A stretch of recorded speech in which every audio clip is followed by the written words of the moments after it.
Okay, so for some of these tests, you will hear on the bike some rattling noises. The rattling noises are not from anything wrong with the camera. The camera simply was hitting a cable on the bike where I had mounted it, and I hadn't realized until after I had shot these videos, unfortunately. So just try to ignore the rattling noise.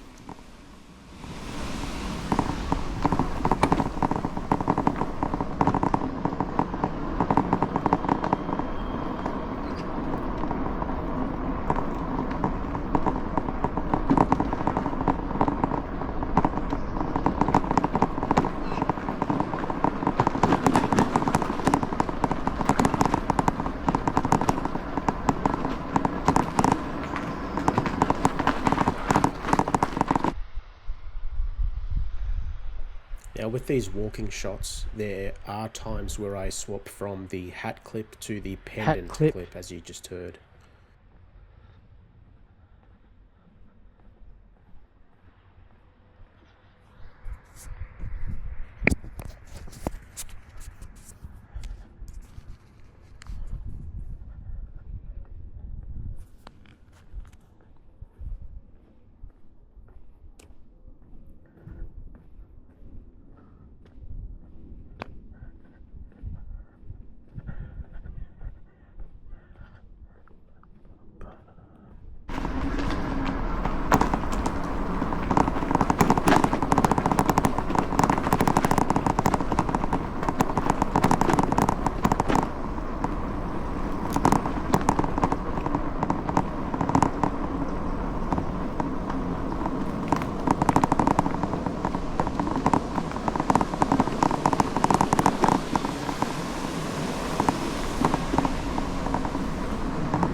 Also, it's with stabilization medium, you can turn on a 10-degree horizon lock.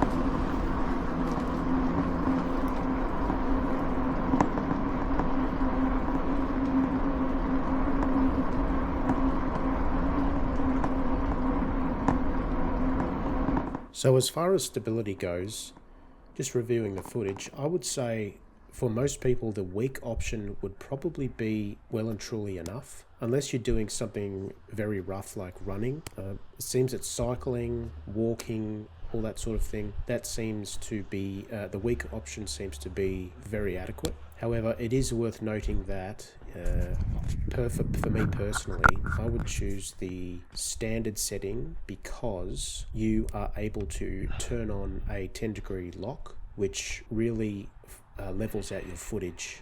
So for me, I would say to use the standard setting for the stability, and that way you could turn on your 10-degree lock and you could have a level shot. So as you can see in the following footage, the HDR option is only selectable when you are in 30 FPS or lower. It will not turn on at 60 FPS. So if you do want that HDR on, you will need to select 30 FPS or lower.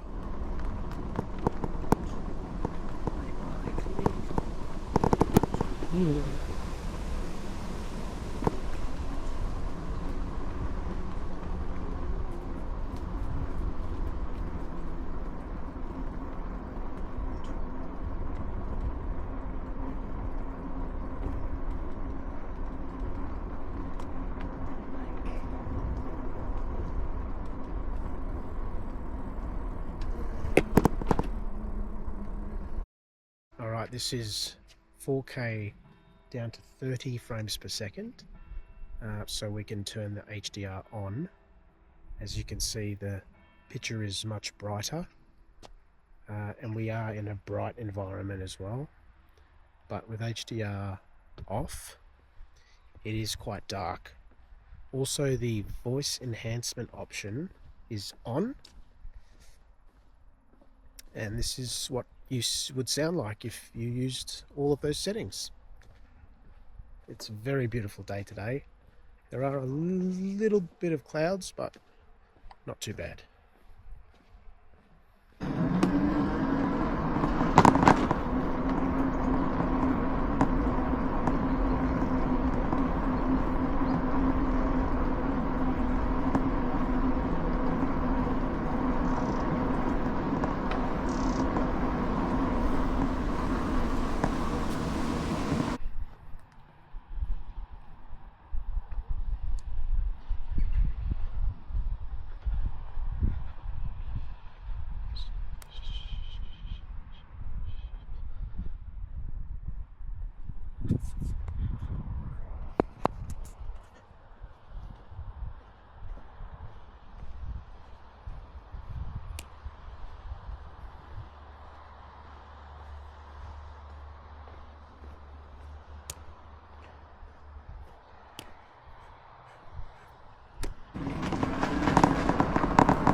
So when it comes to the FOV options, again, with the action FOV, it is only selectable for 30 FPS or lower. You cannot have 60 FPS in action mode.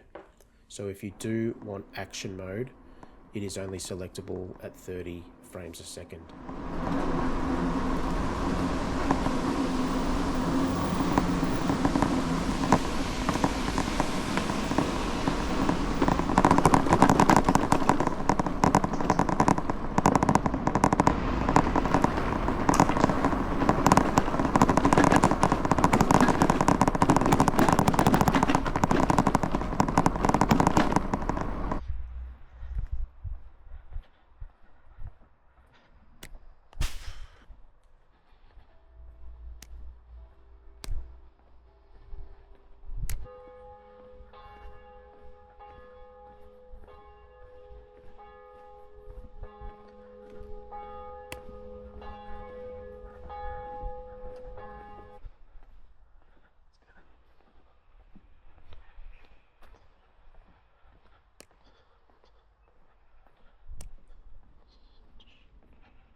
And in this part of the video, you are going to be able to see the FOVs in a static setting, so you can really compare them to what you are going to get in different FOVs. As you can tell, the widest option is going to be action, but again, you cannot select that unless you are in 30 frames or lower. The ultra setting seems to really give you that fisheye lens look. For me, I would say the straightest FOV would probably be linear, which is probably my favorite of the bunch, with the 45-degree lock really cropping in and the 360-degree lock cropping in even more, so you don't get that very wide field of view.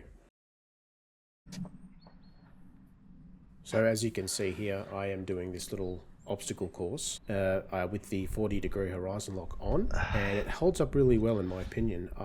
I was quite all over the place because my balance isn't the best, but the 40-degree horizon lock mode was very beneficial in this instance.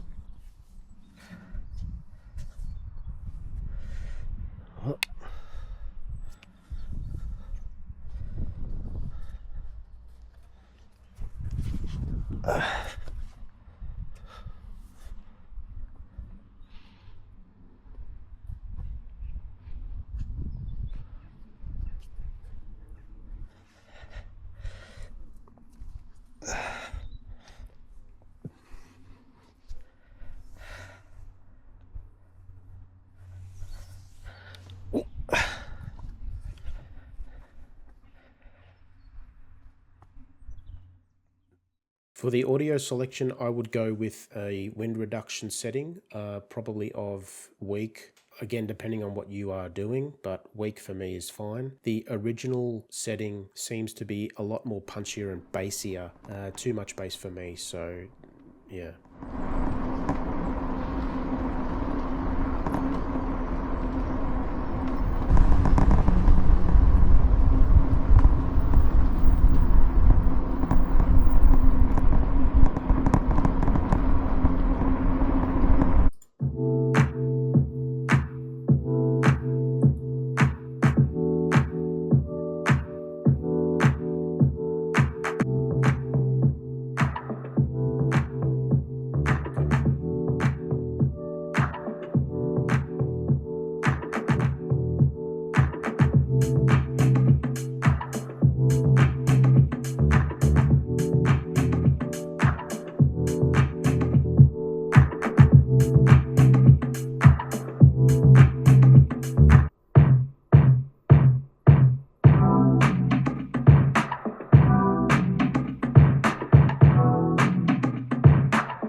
Okay, this is me riding my bicycle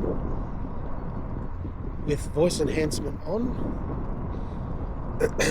It's a lovely day today, a little bit overcast, but the sun's coming through at the moment. I've done this track about 50 times, but you know, it's okay. I don't mind it. I like riding my bicycle. I want to ride my bicycle, I want to ride my bike, I want to ride my bicycle. Very rough here.